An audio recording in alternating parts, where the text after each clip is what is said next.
everybody. I'm Sawd. And I'm Punk. And I'm Dingoroo. Definitely not a Popufur. not a potato. Wait. We Well, that's good night, everybody. The first minute of the podcast, it is messed up. That's fine. I think we have to keep it. That was we have a to keep triple it. threat. It really was, truly. In case you didn't know, I'm definitely not a Popufur. I want you to know that. And this is the podcast where every single episode we will go ahead and we will walk with somebody through their journey into the furry fandom, given that I came into it so recently. Punk's been at it for a while. And this week, let me tell you, everybody, we are honored, we are treasured to have a guest who I know well enough to know that he is going to hate the preamble that I give him because it is all unqualified praise. I'm already fuming. I'm pre-fuming.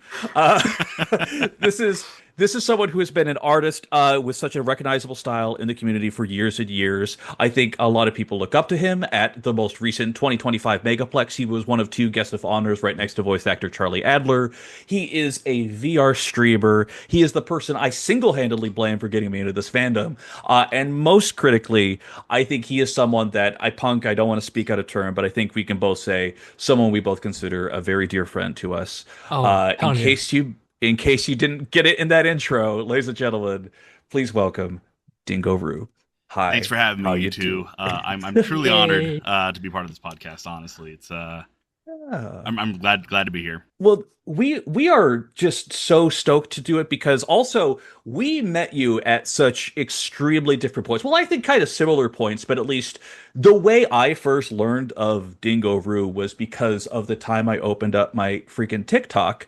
And there was a live of a giant animated blue wolf staring at me. And for me, this is one of those things where like I didn't know anything about it. I literally had no idea who you are or anything. I just remember like, well, this is interesting. This is colorful. This is nice. But over time, this is ultimately what I learned so much more about you from there. But I know that for Punk, who's been in the scene for so much longer, I believe that you first saw Dingo on stuff even way before that, if I'm not mistaken. Yeah, I saw his work just pop up like all over the place on like FA and forums and stuff like that. And I've heard the name like thrown around at like conventions when I did the whole con scene. Mm-hmm. So yeah. Tell me if I'm wrong about this though. Did you or did you not see him on something called the Funday Pawpet Show? Yes. Oh my goodness, bringing back the memories with that one. Oh dear. Dingoroo, this is your life. Welcome to Unk status. We did it. We did it. We did it. Yes. Round of applause. Unk status, everyone. Punk, can you, before we actually dive into the story of like, hey, Dingo, how did you become a furry in the first place? Can you just, Punk, for my curiosity, because I would be remiss if I didn't mention it, what was the Funday Pawpet Show? So the Funday Pawpet Show was, I want to say, the first real like online streaming like show for the furry fandom. It was just I'm trying to think like Pointy Weasel. Who else is on there? There's Mutt. There's Mutt. KP, Yes. There's KP. Blitz. From my understanding, the show it was like the single most longest running internet show I think to date. It's still going too. It's still going, which is crazy. They put a lot of work into that show. You know, they do it every, I want to say Sunday nights. Yeah, it's quite interesting, honestly, and just more 20 some years. I don't know how long they've done it. Honestly, it's been a heck of a while. From at least what I'm pulling up on Wikipedia, because not even WikiFur, the actual Wikipedia, I'm showing here that it has over 1,000 episodes. I believe it started in 1999. And has everyone from Yappy Fox, Cuddle Pup, Jackrabbit, Lily Voop, Simba, Terry Sender, Herbie Hamill, and Blitz. Some of these names I have heard, other ones I have not heard, but that is an incredible lineup there. Dingo, how did you get involved with them? Do you remember? So it was around the time I moved down to Orlando, Florida, and I got to know a lot of them in person. Simba, oh, cool. Yappy, most of the names that you mentioned there. Yeah. Really lovely people. My my first foray, my first kind of opening into like incorporating into the show was when I got my suit, my Dingoroo suit, and that is the clip that you had just previously mentioned, the subservient fursuit sort of segment. Oh my God, So that's that's where how that that's kind of came about. from. Yes, yes. Okay. Incredible. Oh, that is awesome.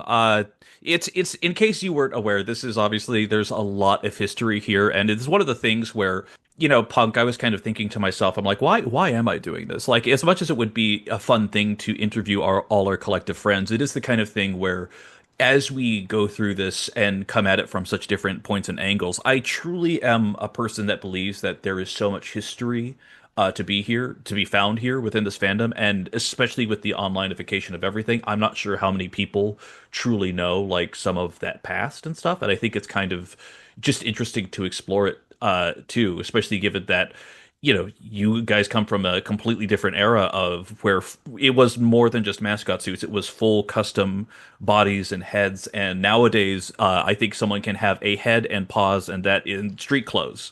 And that seems to be almost enough to enough to be there. That said, I'm going on a tangent. My apologies. I'm just so delighted by everything here. Mr. Dingoroo, wonderful person, known as both a Dingoroo and Blue Fox, and so many other things, lizards, dinosaurs, etc. Dinosaurs, lizards, we're all here. Home menagerie. Right. Silly and crazy. Actually, wait, hold on, wait. Punk, I'm sorry. I need to stop real quick. We've been building up this empire real quick, and I've realized that this whole show is called "I'm Definitely Not a Popufur," and I don't even think you're a Popufur, Dingoroo, because if I'm not mistaken, if my show notes are correct, you are someone who, and maybe this wasn't always the case, but I was always curious. You're someone who more identifies as a toon than a furry. Would you say So that's true? I would, although that is not to dismiss, the sort of impacts that the furry fandom has given me. I think all in all, like I end all be all, I'm definitely a furry, right? It's like I go to conventions. I've met my husband through this fandom. I've met my family honestly through here. I've been touched by so many people in this fandom that it would be kind of disingenuous for me to be like, oh no, I'm not a furry, I'm a toon, right? But like that is also, I'm not going to also discredit my upbringing, my past. The reason why I came into this in the first place was all in all through toons, through my love of them and through the impact that they've given me when I was a child and kind of growing up. As much as you want to go into it, though, I think a lot of kids, they grow up with cartoons they have in their lives. They can enjoy the shows, they can get the merchandise, whatever. But it seems that like you would argue that tunes took on, I think, a greater import for you at some point early on, or maybe it was like tunes just kind of took on something a little bit grander than just a standard fandom, I guess. Would you say? 100%. Yeah. I mean, I guess at what point did you realize that this was more than just I'm a kid like these other kids who enjoy a TV show or anything else like that? At what point was it like these take on much more, I could say, an emotional connection to me? Sure. Well, I guess not to get into like nitty gritty of things, but in my childhood, it wasn't the most ideal childhood. I didn't have a traditional like mother and father sort of a relationship. It was very broken.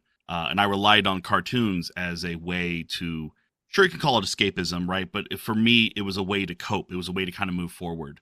And throughout my school years, I would, draw on, I would make like diaries, I would make like comics, just to kind of help me along, throughout my years. And it wasn't until like high school that I had kind of discovered like, oh, there are other people that also draw cartoon animals. Oh, that's pretty cool. And like, learning through them, where I discovered the fandom, and things just kind of, shot up from there, and it's been great. Would you say that some of those first people that was like, they were true furries, not just animation lovers? That was like kind of how it all started? Oh, totally. Absolutely. Oh yeah. I've always, my art style obviously is a lot of cartoon animals, so there's a heavy emphasis on the animal sort of feature of these characters. So to learn that there have been other people that like they make like costumes, they like write stories, they create these worlds that not just cartoonists or artists just do. You know, that it's just it's much bigger than them. You know, this identity, this purpose. It's nothing but inspiring, and that's what really kind of like vaulted me into like, you know what? Yeah, furry. Heck yeah, I love Hell it. yeah, hell yeah, absolutely. But you know, in my streams, you know, I like referring to myself as a toon just because that's how I started. That I don't want to deny my identity. Why the reasons why I had kind of grown into things the way I did. And toon's it's just kind of what I am, you know. Mm-hmm. Absolutely. I think that's too that we also, as a collective people, I think when Punk noted that we were of unk status, he was not joking. I think we are maybe slightly older than the mean age of people there. But I remember, Punk, was it you who said that I think one of your first exposures, it was the Furtopia forums, if I'm not mistaken? Yeah, Fruitopia. That's like old school. Yeah, so that I'm aware of. I jumped into things when it was like when I first started posting on DeviantArt. That was the thing, and I put into this one forum called oh my goodness, you know, there were so many back then. I'm actually kind of not trying to remember, but yeah, for Topia, I do recall that, and like furry muck being a thing as well. I never. Oh yeah, I remember that one too. I wasn't on it, but I've heard it thrown around. And by the way, I'm not sure if anyone has visited DeviantArt lately. It is all AI generated crap. It is one of the worst things that you could possibly see and experience in this world. It is so. Yeah. I have not touched my gallery, and I don't even want to see my last post. It's some might say cringy, and they would be correct. But if you know me as an artist, you kind of know what stuff I draw. It isn't like adult or anything like that, but it's you know, possibly some really good stuff. You know? Was that a pun? No, what are you talking about? What? Not at all. Yeah. No, what are you talking about? What? Yeah, of all the possibilities. But let's pause and let's keep on. Let's going pause and reflect. Yes. Let's do that. Llama stay. So with that, this is. I might cut this. I don't know, but I was having a wonderful conversation with Nova the other night, and he's talking like somewhat seriously to me directly, and he says, "So I'm in a dilemma," and I just pure impulse say "dilemma," and I just have to stop for a second. Oh, typical Sawd, amazing. I never couldn't change. help myself. It was so bad. I mean, it was good. You know, he's a buddy, but you know, remember? Sure. I was just going to ask you, you know, how does it feel when you see like a word kind of pop up in a stream and you just like, you fight every urge to like not make a pun? Because I got to say, that is the one infallible addition that you've, the impact that you've made on the streams is that, you know, when people do puns, oh, Sawd, that's the person people think of. How do you do that? Yeah, please give us a book. Write a book on like all the different puns for words or something that you can use. Well, and literally anytime I see an unusual word, my brain just instantly is like, what is the A variant? What is the B variant? What is the C? Like I just start going like just Rolodexing everything through just automatically. And if I come across something, especially if it's insanely stupid, I will immediately lock into that and usually just say it. As my I was gonna say automatopoeia. Go for it. Yes. Love it. Yeah. Yoko Ono Monopia. That is, I just did it right there. But that was terrible. Damn. That was terrible. Damn. Beyond all words. My husband always likes to say that, you know, he's there for the hits and the misses, and you know, you miss 100% of the shots you don't take, and I take every shot that I have coming towards me. Just lobbing them, just praying, a hope and a dream. You know what? One home run is a home run, regardless. That's fair. But with that said, Dingo, do you remember, as an artist, as a person who entered the community or whatnot, what was the first character that you made? So, funny enough, that's actually the origin of Dingoroo. The first character that I've ever made, his name is Kairu Harper. And he, I guess to echo what I had said earlier, you know, my childhood was pretty rough. You know, without getting into too many details. Right. but Kairu I had made as like a bit of a compass, a moral compass, a bit of a best friend, I guess for lack of a better word. And he is a Dingoroo. And I used to draw comics of him. I used to draw like pictures of like, what I used to, what situation happened that day, and like how would he approach that? How would he solve this problem? And that was what carried me throughout my childhood. And, when I learned about the fandom, people were like, yo, personas, you got to have a character. You have to have a persona. And like, I couldn't be my friend. I couldn't be Kairu. I couldn't be this character that I made because he was supposed to be emblematic of the things that I weren't. Mm-hmm. So, and being the fandom being as young as it was, I was like, Dingoroo. All right, just I'll be the animal. I'll be the species. And I never really bothered to make another name or anything beyond that. It just kind of happened, and the rest is history.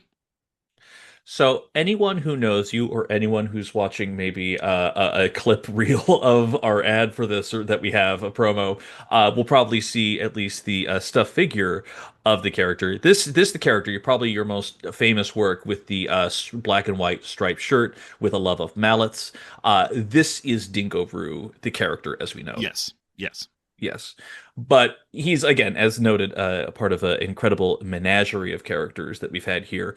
This was also, Dingoroo, this was your first fursuit, too. Not or quite. No? Not quite. Oh. I did have one before. Maybe two before. But Dingoroo was the first, first suit in the fandom that I felt comfortable about, going to conventions with and just kind of being in character. The other ones were made by like really good friends of mine, and it was more of like an experimental sort of thing, just to see if I if that was going to be something for me. And yeah, I would say, long story short or long answer short, Dingoroo would be like my first official fursuit in the fandom. Yeah, that's awesome. And from what I understand too, is that this was. We don't have to walk through every single step of your journey in the fandom there, but you also came into fursuits at a very interesting time because I can't really place a time frame on it. Not sure if I have that perspective, but I think, especially between you and Punk, it started out as like mascots were a thing, and then I think the fandom started to kind of adopt them as their own independent thing in maybe the late 90s, the early 2000s. Am I getting that roughly correct from where both of you are sitting? It's, I mean, Punk, correct me if I'm wrong, but like, suits like predate, the 90s if I'm not. Yeah. I mean, I don't know if it's true, but there was like, I keep seeing a post about like back in the freaking 20s or 30s. I don't know. It's like a black and white image of a guy in a dog suit. And they're always like, this was the first ever fursuit or something. And how? Huh. I have to find it, but I just remember it's like a black and white image, and it's just some dude like holding like a dog head of like one of those like fancy I can't think of the species of dog, but he's in like a full on like realistic fursuit of this dog. And people was like, this is the first ever dog suit or fursuit known to man. That's fascinating. Yeah, when you dig that up, I'd like to check that out. That's pretty interesting. I'm going to look up now just to make sure. Well, of course, I say that. Then, of course, I'm thinking about, well, duh, Mickey Mouse. Duh, like Goofy. When you think about Disney World and all that stuff, too, where it's just, live action representations of animated characters. Okay, then, like, I can kind of see a little bit more of a thing. But obviously, back then, that was because the multinational Disney Corporation was able to make some of this stuff. For someone who wanted to create their own character from scratch, they're, ordering carpet and they're carving out heads. And, like, it's such a different experience than what it is now, where it is what would you say the average suit runs these days? $3,000, like $4,000 if for a head to toe kind of creation. Like it is an industry in and of itself, and it was not always the case. It's a range, right? I mean, when people ask like about getting a fursuit for the first time, the one thing I always recommend is smaller makers, people who want to push their work out there. Like, that's not to discredit the larger makers, because they're there for a reason, and some of them are really good friends of mine. But like, the range can go anywhere from, a few thousand to, I see auctions go up to like $10,000-$12,000. It is quite a range. And that is honestly one of the things that I love about this fandom is that like just the range of creativity and skill and styles. And it's just, it constantly pulls me back in, and it's consistently rejuvenating. I think it's probably one of the best ways of saying it, honestly. Like a Sprite or a Fresca or something like that. It really is, honestly, yeah. McDonald's Sprite of yes. Kind of hits that back to the throat. That spiciness, sort of. Yes. That spiciness. Spicy water. Spicy. And I found what I was looking for. Yeah, the guy's name was Fred Conquest. And it was from 1909. I've heard that name. 1909, oh my God. 1910. That's an amazing name, actor. by the way. Yeah. And he did like this dog, and he did like a cat apparently or something. I will send it you guys' way, but is interesting. That's fascinating. Yeah, I'm curious to check that out. It was like pantomiming pretty much, or the art of pantomiming at that time, I guess. Wow. It's also wild to me though, because like the fact that like, wow, the furry fandom existed in some form or capacity all the way back then, maybe even to vaudeville, but like. I think one of the most unique things about this fandom is that because, like, I was talking to our good friend Kaizen, friend of the pod, about how he was like, why does this fandom get so much hate? What is it? I'm like, well, if you think about it, it's applicable to any fandom. If you think about, I recommended him a book by Nathan Rabin called "You Don't Know Me But You Hate Me," which is a pop music writer who eventually was like the psychedelic rock group Fish, the jam band Fish, the rap group Insane Clown Posse. They all have very different fandoms, and he entered both of them at the same time. And he was shocked to see the similarities between them. How these from the outside, very maligned, these stoner hippies, these junkie burnout, whatever kind of perceptions people had.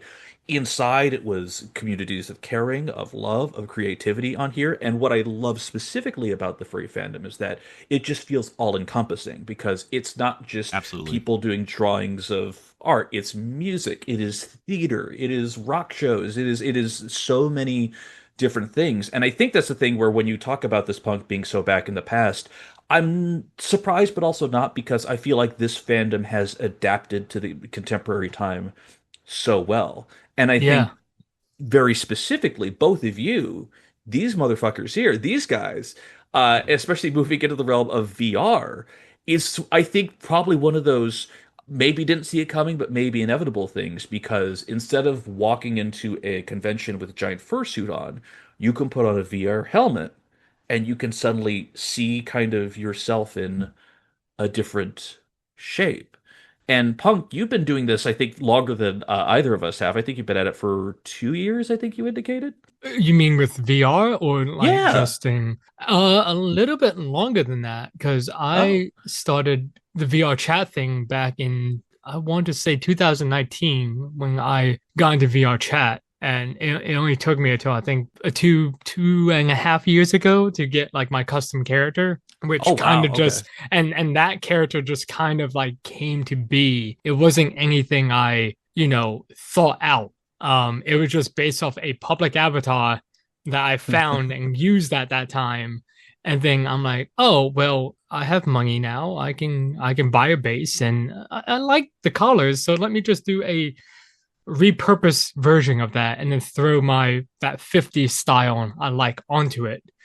And and same with my other characters, that they're just kind of based off of characters I enjoyed growing up with. I mean, my punky character is just Pinky, but the emo version.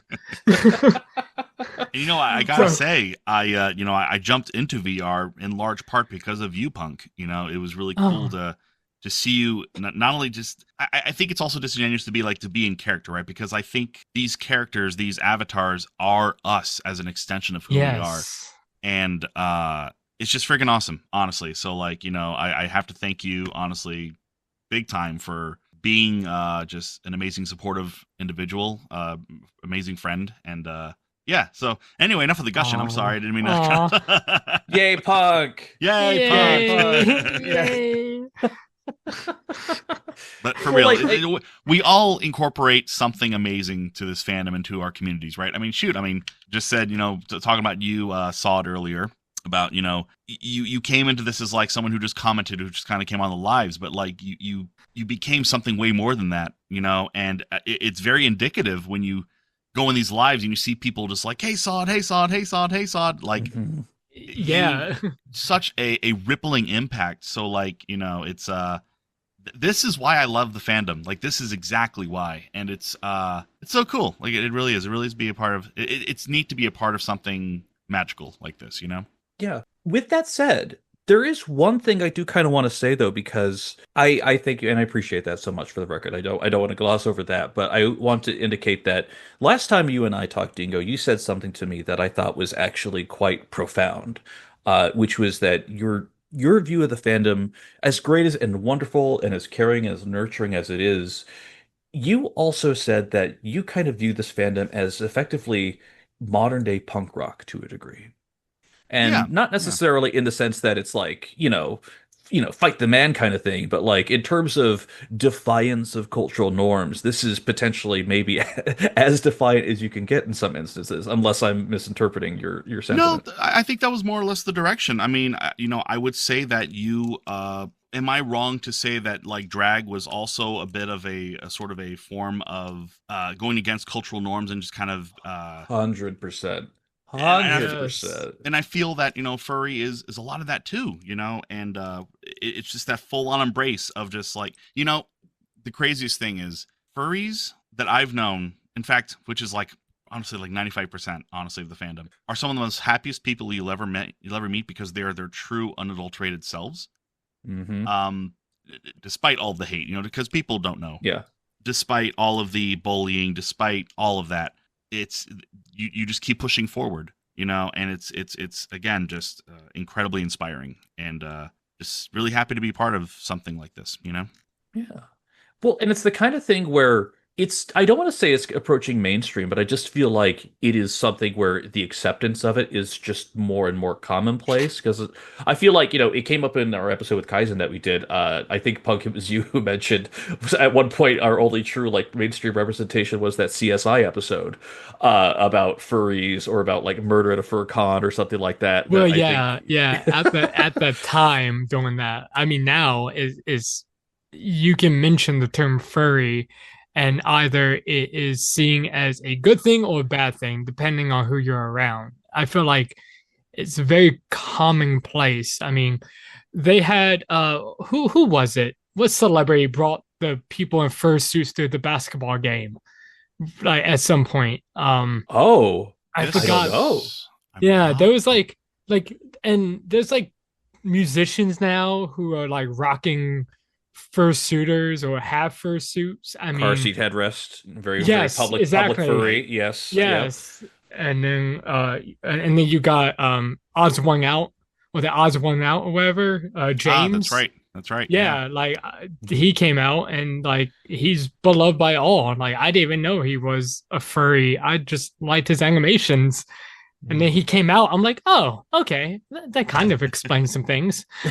Right. But yeah, again, like you don't have to be a furry to enjoy them. There's a lot of people who aren't that just Hmm. like animation. Absolutely. Absolutely. Like, I think it's kind of an inevitable thing that you run into of just casual observers who are like, I'm fine with this on here, but Dingo, let me tell you, it is one of my very good friends back in Chicago, and I've told you this story. And Punk, I can't remember if I've told you this or not, but one of my very, very, Let's very see. good gay friends back in Chicago. He was a good gay friend. He was someone who I exposed Drag Race to, and we still bond and talk about that like almost every day. And his boyfriend is just this really nice guy, one of the sweetest guys I've ever met. Does D&D nights on his Discord server, like just super nerd, just super great. And then one day, it was like about 3 weeks ago, prior to us recording this episode, when my buddy in Chicago, he's like, "Yeah, so my boyfriend saw you in a live, and there was a furry there." I'm like, "Saw me in a live?" He's like, "Yeah, you were moderator in that live." I'm like, "What? I need to know every detail about this as much as you can remember." And then he said, "Oh, it was Dingoroo." I'm like, "Unbelievable." And That's then he was like, wild. 2 or 3 days later, I'm on. You're going live. You're doing wonderful, and then I see him in there. I'm like, oh my god, he's here. We're here at the same time. This is absolutely insane to me. And then like the other day, I asked my friend in Chicago, like, so your boyfriend, does he have furry inclinations? And he says, no, he ordered paws online. I'm like, okay, well, that's it. Case closed. We're done here. That's a wrap. The process has gone. But it is the kind of thing where like I'm still like stunned by this because it just feels I bring up the punk rock thing specifically because it feels like I don't want to say that this is such a commodified thing, but I feel like the internet and furry fandom have just been hand in hand for so long, and it's just so self-supporting to a degree. Like we jokingly call this podcast I'm definitely not a popufur, but like it's the thing where I see people that are just like, yeah, I want to join and I want to stream and I want to do all these things, and I think people are just kind of very gradually like have certain ideas of what the fandom is, but it's just such a different realm that they're in now. To be fair, I think a lot of people also discovered a lot of the things themselves when there was lockdown during COVID, but Right. like it's just the relationship is very different. With that said, the cons that people attend seem to be bigger than ever. The one that you were at most recently, Mr. Dingoroo, had, I believe, an attendance of 10,000, if I'm not mistaken. Little over 10,000. Yeah, that was quite a surprise. They were forecasted to be around like 8 or so thousand, and if I'm not mistaken, it was like a 40-some% increase from attendance from last year, which is mind blowing sort of attendance number. So that was wild. Certainly not expected. Yeah. It's okay. I'm only guest of honor for that. No pressure whatsoever. That's fine. That's fine. Yeah. How would you say that the fandom has changed for the better? Or is there certain things that you wish people these days would still have, not to be all old head about it, but are there certain things that you wish people, would like, remember or like study up on? Or I'm just kind of curious. I honestly feel that the fandom is like better than ever. Honestly, there's this really awesome sort of shift in like, not only like acceptance, right? Because that's something we all want. We all want to be accepted to a degree. And fortunately, like the furry fandom has been around, like you said, not quite mainstream, but it's been enough that it's like it is such like internet culture. It is hard. So that's the reason why when I stream and when people ask like, furry, and I ask like, what's a furry? Because I'm saying it very tongue in cheek. Because like, like I don't have to spell it out. And mostly those people don't actually want a good faith conversation. It's usually like, furry, sort of a thing. So that's why I don't bite. But to answer your question, I think it's gotten way better. Honestly, I think we've gotten better as far as like, just self-identity. We've gotten better at, pointing out bad actors. We've gotten better at just kind of protecting our community and just making it better. And it's, I think it's gotten great, honestly. Yeah. Punk, I'm going to throw the same question to you. Do you feel that the furry fandom has changed for the better? Or would you say here, no, it was always good back in the good old days, 2004, Tumblr era. Oh, back in my day. No, I think it's for the better. I mean, it doesn't matter what fandom it is. There's always going to be drama. There's always going to be, bumps in the road within it. Any community, especially one that's so large. And it goes back to that mainstream thing, like with the whole VR thing that comes into play now. You don't need to spend freaking hundreds of thousands of dollars getting a fursuit or, going to a con or wherever. You can hop on VR, or you can like load up YouTube or something and like see these VR videos, or you can see videos from Twitter or YouTube or wherever of the cons, or it's a lot more in the spotlight. And you do get people coming in and being like, I want to do this. Like, this looks so much fun. And they actively seek out. And luckily, most of the time they meet, good sources and people who want to truly help them. Absolutely. And especially with, again, days or the way times are now, I feel like more people do want to help instead of push others away, especially when it comes to a very tight-knit community. Right.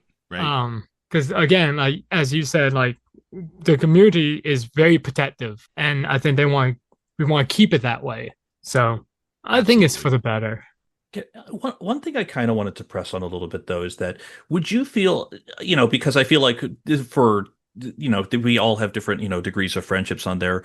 Do friendships in this community work differently than standard friendships, would you say?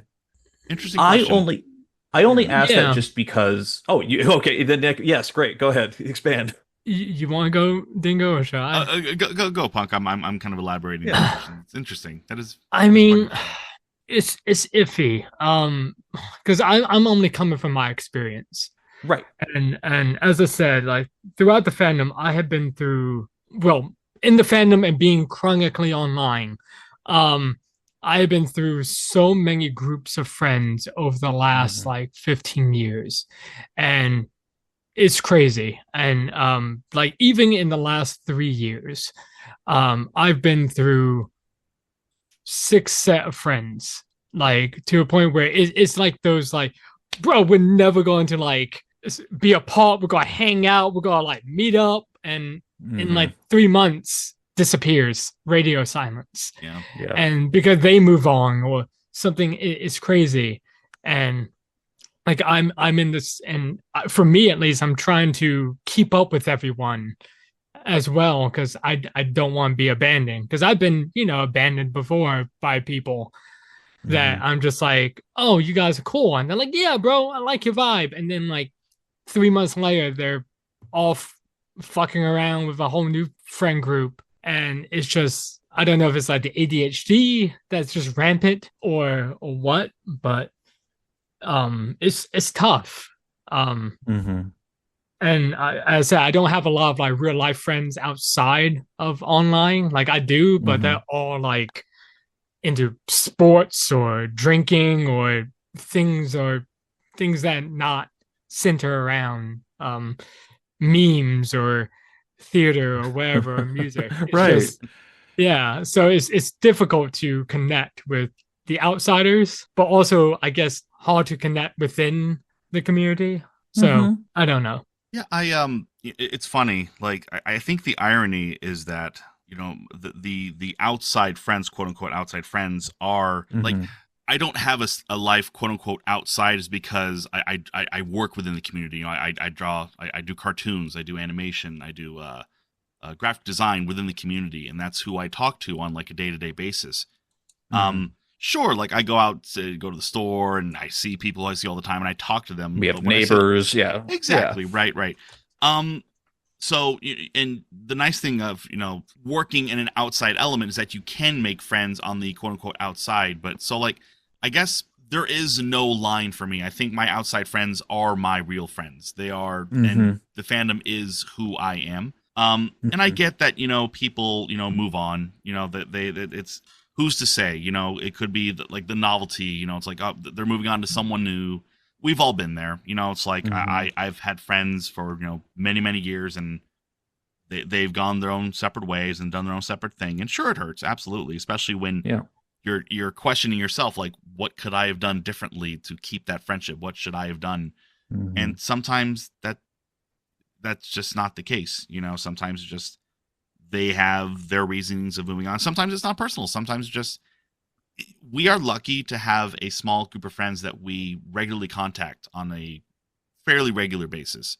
But I got to say, some of my best friends that I've had for decades are the friends that, we don't talk day to day. Instead, like we're busy with our lives, and then we kind of touch base, and it's like, hey, how you been? Or like, I'll post a picture on Blue Sky and they'll be like, yo, that's a neat picture. And I'm like, yo, thanks. Or they'll do a post. Or it's those are the sorts of friendships that really stand the test of time personally. And I couldn't be more grateful for them. That is one of my favorite things about your lives, is that sometimes, whether you're streaming on TikTok or Twitch or whatever platform it is, what was one of the ones that came up a while ago? Jerry TV, something like that? Was that one of the Justin TV? Was that an old streaming platform? Am I getting that correct? I was using wow, that's a throwback. Wow. Omegle. Yeah. Wow. Chat roulette. My first foray into streaming, oh my goodness. My first foray into streaming was live stream. It was just called live stream. Oh, my live stream. God. Yeah. Yes. And I used to forgot draw that. stuff all the time there, and it was fun. I absolutely loved that. I just, lately, especially now with, Megaplex done, I can finally kind of focus on myself again. I'll put more time into kind of making things a little prettier as far as streaming, because I gotta say, I love fursuiting. Like, fursuiting, being in character is just so fun for me. But VR just takes that to such a totally different level. It's brain breaky, and I got into it pretty late, honestly. This year, the year we're recording in 2025 is when you started, right? Yes, yeah. I have a good friend of mine, Maglot, who very dear friend of mine, big into VR. He works for a video game company currently.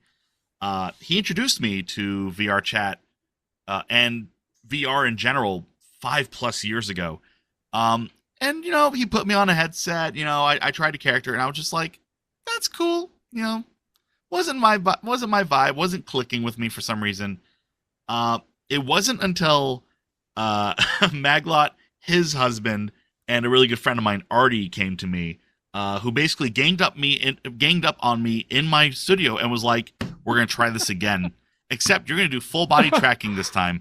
And I'm like, that's not gonna do it. Oh nope, that did it. Nope, that's yep, that did it.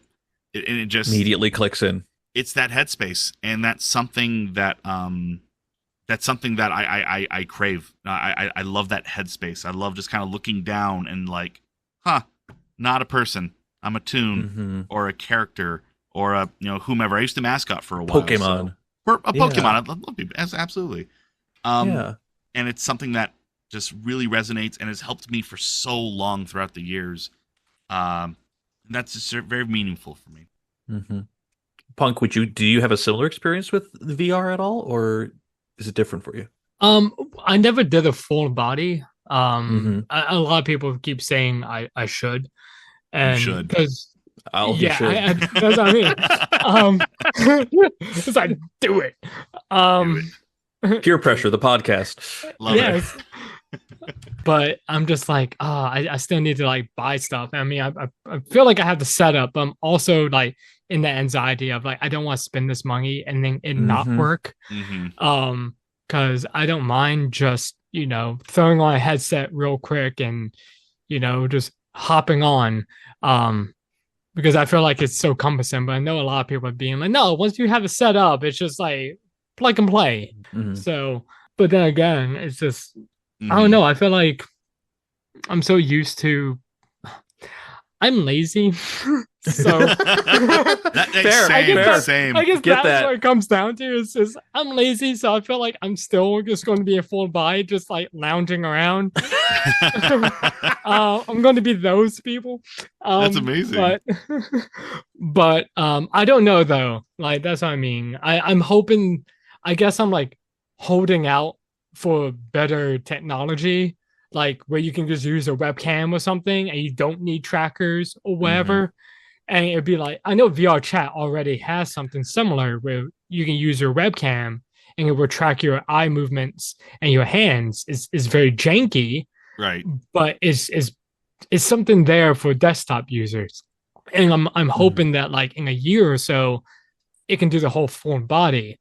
And I don't want to, spend this money and then in like 5 months, 3 base stations, 12 trackers. Right.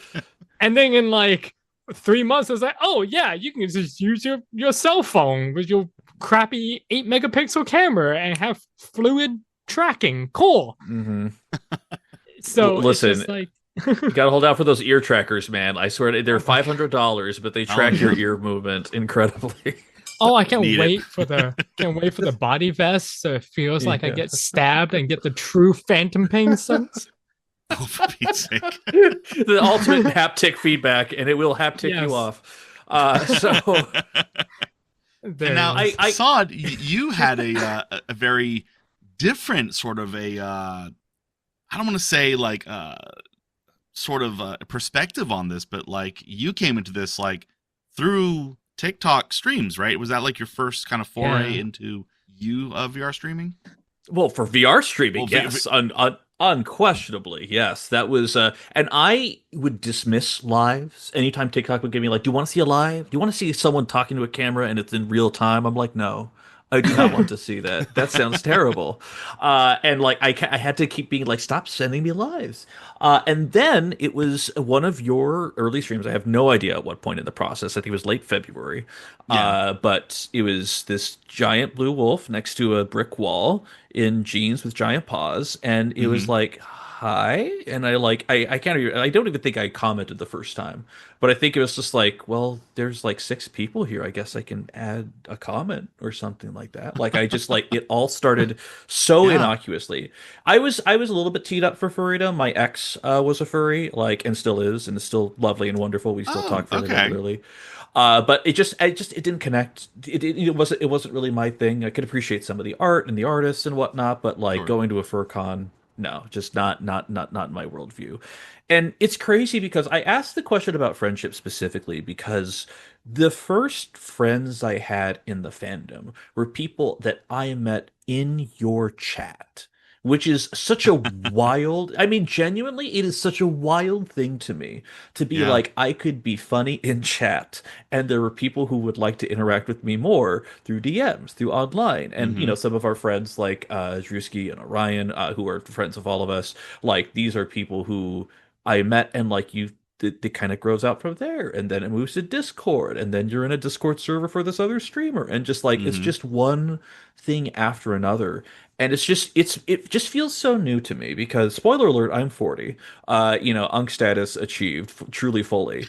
And I've been online. I've had online friendships before. Hmm. I've had different interactions. This just all felt so new to me. This all truly, like, it's the thing where I think, not to, yeah, you know, if I had a midlife crisis as being a furry, worse things have happened, but I really kind of had to just let this happen. Like, it just kind of acquiesced to the process very slowly of just like, this is a thing that I'm a part of and something I'm gradually Right. involved in. And initially, it wasn't because of necessarily the cartoon animals or whatnot. Truly, at the end of the day, it is about the people, because you can put 100%. on a fursuit head, you can put on a VR avatar or whatever, but at the end of the day, if you are a shitty person, then people are not going to mess with you. Like, it's the Right. thing where it truly is just kind of about connection. And it just happens to be through this fandom.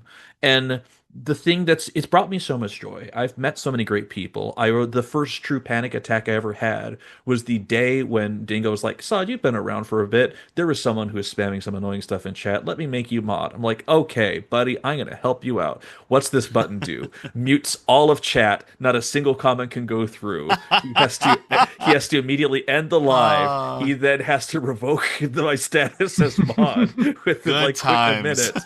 And then he relaunched the live, and I'm like, "Hey, really effing sorry about that. I did not know that button would do that. My You know, apologies." I But was laughing just as much about that because I was learning through. I was just as new into this as you are because mhm. I've never needed like, oh gosh, moderators before, right? Because Right. you have to remember, uh, I've been drawing professionally for like 15 or so years for this fandom, and Mhm. you know, and I'm very grateful for that. I've always worked behind the scenes. I've always kind of done a picture and then like, okay, bye, enjoy the picture, and then I hadn't You're not really. like a spotlight person. Yeah, yeah, No, yeah. no, no, no, no, not at all. You know, even accepting that guest of honor spot over Megaplex, took many weeks of deliberation and a couple of therapy sessions to really have help me say yes, to actually Mhm. challenge myself because that's something that I didn't do. I was very comfortable for a long time, and sure, I was happy, but I wanted to do more. You know, and especially being Mhm. me being 38, you know, not getting younger, you know, and I felt like it was just due time to challenge oneself, and I think that's important for all of us to a degree, you know, to actually challenge ourselves, do stuff that we aren't comfortable with, you know, reaching out, talk to people. Um, you know, funny enough, I'm sorry if this is going to go on a tangent, but Oh, you're fine. just to be real, you know, the name of the podcast, you know, Popufur. Yeah, Uh, yeah. you know, Definitely not. Yes. definitely not being one of those. Truly, that word was always such a loaded word throughout my entire career in the fandom, and it was always something that kind of made me kind of like shrivel up a little bit because it's like, oh, what does this mean? Oh crap, are they using it in a ironic way, unironic Mm-hmm. way? Are they using it as like a scapegoat? Uh, because at the end of the day, and this is like the biggest message that I ever want to push is that you know we all incorporate very amazing things to our communities, and just because I've have been around a long time, it's I don't know. At the end of the day, we're all people. We're all Mm-hmm. people. We're all doing what we can. I'm here, with my husband. And we're doing what we can. And if what little it means to like make a piece of art for someone or share our stories like at conventions and even like during calls and talks, it's worth it. And I'm coming at this from a pretty anxiety ridden sort of a shell. Um, Mm-hmm. as someone who is diagnosed with CPTSD and hypervigilance, it's uh, something I jokingly tell my husband. I really shouldn't joke about it, but like I don't see myself living past a certain age because it's like I get so worried all the time. I don't know if you two have these moments where it's like your brain just doesn't stop. Um, that is the I'd say that's the pro and con of doing what I do. Is that Mm-hmm. I love drawing. I love doing what I do. Absolutely love it. It is so impossibly hard to turn off my mind and to turn off Mm-hmm. those sorts of. I guess that hypervigilance is the best way to really to say it. Yeah. Um, Well, to be frank and honest and fair, I think that your problems specifically is the fact that within this fandom you are a well-known person. And therefore, when someone approaches you or reaches out, there's unfortunately this thing that you have to do where you have to kind of assess intent.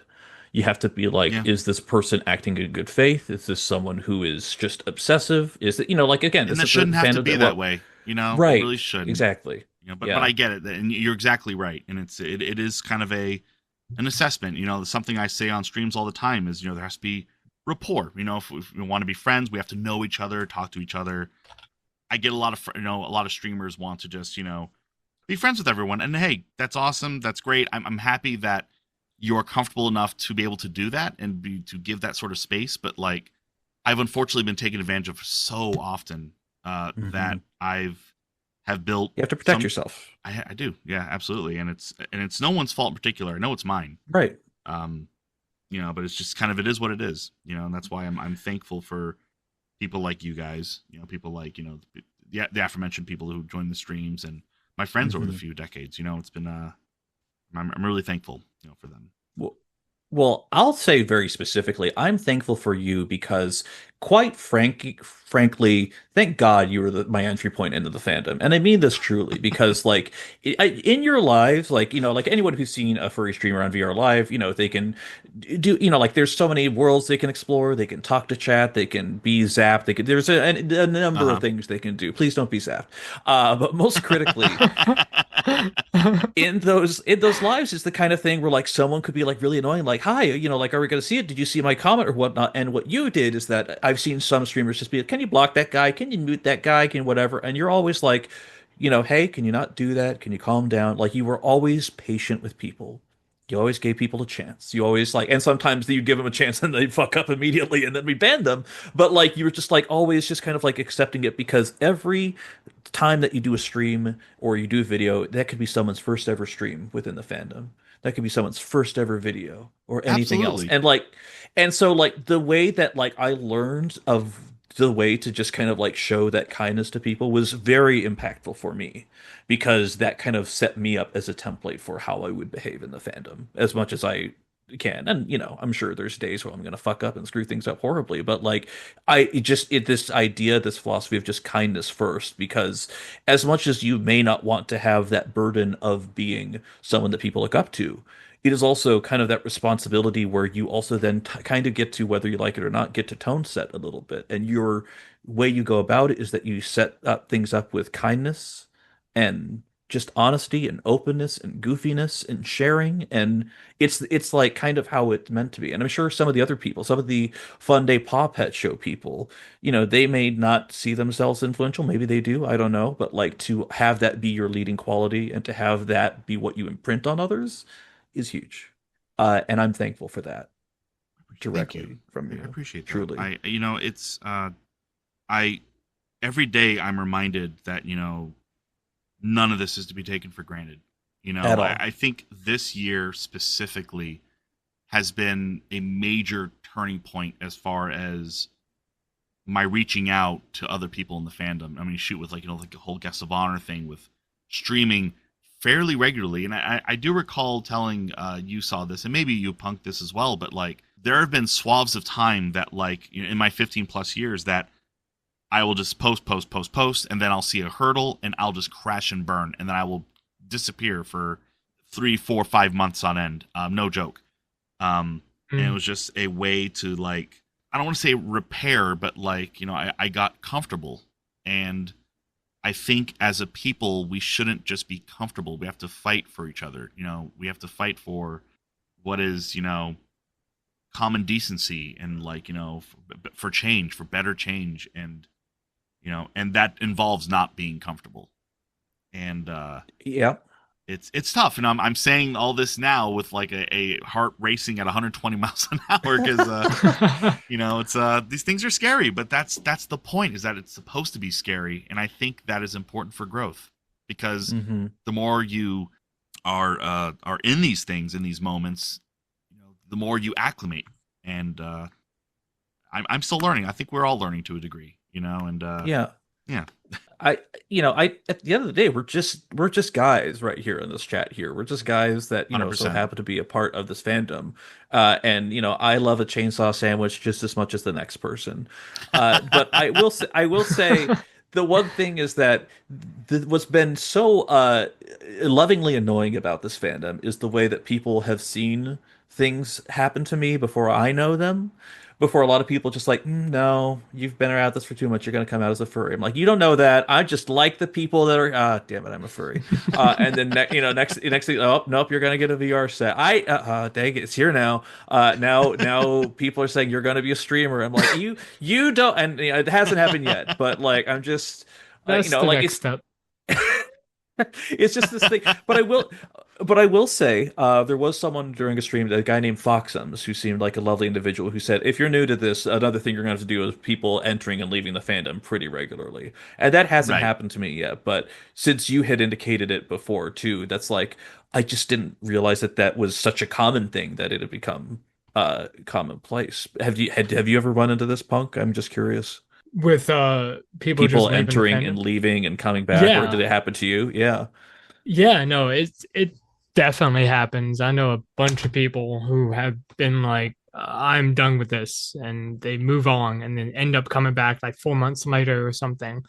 I mean, I want to say like I technically left because I'm in that boat where I'm not very active in the fandom. I would say like I don't go to cons anymore. I don't go for meets. I don't really get commissions on my characters. But if I do, it's just mostly like fan art and stuff, which I like greatly appreciate. I never would have thought that would happen, but I just see myself as, again, just wanting to play a character. Like, I guess the fandom, again, since I've been in it for so long also, and all my friends are furries and stuff, like I'm stuck.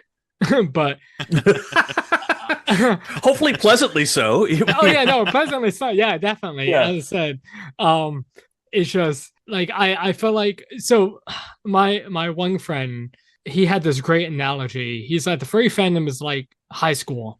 Like when you first get into the fandom, your freshman year, like everything's new, everything's scary, and all of that stuff. And you continue and you go to like your like sophomore year, and then that's when you start getting like your first suit and like going to some like cons and getting some like commission, and then you get like your junior year and you made friends, you're in groups, fan clubs, like freaking captain of the football team or some shit, like and then like when you done everything, that's your senior year and you're graduating. Like you're done. You're like, okay, I've done everything.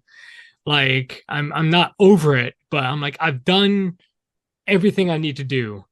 And you kind of like move on and you're like, okay, bye everyone. And then you come back for like class reunions every few years to see all your old friends.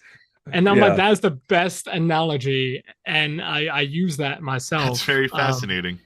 Yeah. And I'm in that class reunion stage where I'm just like, okay, well, maybe not the class reunion. I would say maybe I'm like in that like the teacher phase where You're I'm doing like, your post-baccalaureate. Yeah. Yeah. Exactly. You're doing your study abroad. Right. Exactly. Yeah. But yeah, no, there are people who leave, come back, or just leave for good. And I mean, hey, again, life happens, shit happens. I mean, you can't force someone to stay, and it always makes me, I wouldn't say like peeved, but like people who make a really big deal about it, like leaving the fandom, being like, "Oh, I'm leaving the fandom, I'm never coming back." I'm like, okay, just go. Like, you don't have to make a huge deal, right? I mean, but it's just like that's your choice. Like, you can come back. It's not like you're leaving home for good or you're leaving like some like government job, but it's just okay. Take your time. It's just like it's here. It's a hobby. It's. I mean, it might be a lifestyle for some, but at the end of the day, at least for me, it's a hobby. It's just something I like. It's not my entire personality, I guess. And so I don't know. That's just my little rant. I guess some people, you know, you mentioned, Punk, that, you know, people like to like lash out and people like, I'm going to leave the fandom, blah, blah, blah, blah. And like, who's to say that, you know, they don't know how to express themselves or how to eloquently go through a situation with more tact, I suppose. That's fair. At the end of the day, again, we are all still learning. You know, it is, as much as I hate to say, you know, as much as I don't like to be the person to say like, oh, well, they're going to have to learn on their own. You know, everyone kind of goes through these steps, but at the same time, it is the best way we learn these lessons is through experience. And you know, life is the greatest teacher. That's true. That is true. I thought it was Mavis Beacon who taught me typing. I thought that was the greatest teacher that ever.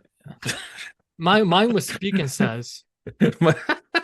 And you know, it took a while. I got there. I rest assured, I got there. I knew the cow went moo and the pig went link.